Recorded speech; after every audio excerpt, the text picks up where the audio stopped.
বিশেষকৈ আজি ডিফু চহৰত মহাত্মা গান্ধী পাৰ্ক প্ৰাংগতে আমি আজি প্ৰটেষ্ট ডেমনষ্ট্ৰেশ্যন কৰিছোঁ। সেই প্ৰটেষ্ট ডেমনষ্ট্ৰেশ্যন মেইন কাৰণ হৈছে আজি সন্ধিয়া সময় আমাৰ ভাৰতীয় জনতা পাৰ্টি সাংসদ মালদা উত্তৰৰ MP খগেন মুৰ্মুৰ লগতে শিলিগুৰি বিধায়ক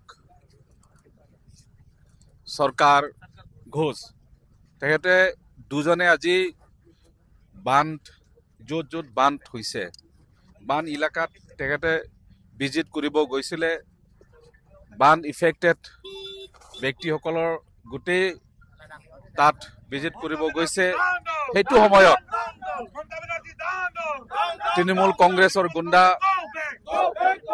আৰু তৃণমূল কংগ্ৰেছৰ ছাপোৰ্টাৰসকলে হঠাৎ এই দুজন আমাৰ বিধায়ক আৰু সাংসদ দুজনক এটেক কৰিছে, গাড়ী এটেক কৰিছে। তাৰপিছত শিলগুটিৰ পৰা তেখেতে গাড়ী এটেক কৰিছে, তাৰপিছত ফিজিকেল এছল্ট কৰিছে আৰু তেখেতে মাৰ্ডাৰ এটেম্প টু মাৰ্ডাৰলৈকে সিহঁতে চেষ্টা চলাইছিলে।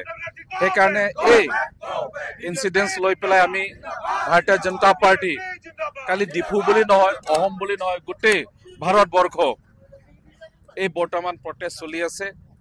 আমি মমতা বেনাৰ্জী লগতে TMC গুণ্ডা তৃণমূল কংগ্ৰেছ গুণ্ডাসকলক যোনে যোনে এই ইনচিডেন্টৰ লগত জড়িত আছে সিহঁতক ইমিডিয়েটলি গ্ৰেপ্তাৰ কৰিব লাগে আৰু ৱেষ্ট বেংগল পশ্চিম বংগ চৰকাৰ বৰখাস্ত কৰিব লাগে আৰু সোনকালে তাত প্ৰেচিডেণ্ট ৰুল লাগু কৰিব লাগে। নহলে কি হল তাতে দিনদিন তাত ইনোসেন্ট পাব্লিক ইনোসেন্ট মানুহবিলাকক তাত দিন দাহাৰ হাতিয়াবিলাক চলি আছে। আশা কৰিছো আমি ভাৰত চৰকাৰ আৰু আমাৰ অমিত শ্বাহ ডাঙৰীয়া প্ৰধানমন্ত্ৰী আমাৰ তেখেতসকলক আমি ৰিকুৱেষ্ট কৰিছো সোনকালে মমতা বেনাৰ্জী চৰকাৰ বৰখাস্ত কৰিব লাগে আৰু ইমিডিয়েট তাত প্ৰেচিডেণ্ট ৰুল হ'ব লাগে বুলি আমি ডিমাণ্ড কৰিছো। আৰু যোনে যোনে এই ইনচিডেন্টৰ লগত জড়িত আছে ইমিডিয়েট গ্ৰেপ্তাৰ কৰিব লাগে বুলি আমি এই প্ৰটেষ্ট ডেমনষ্ট্ৰেশ্যনৰ পৰা আজি ডিমাণ্ড কৰিছো।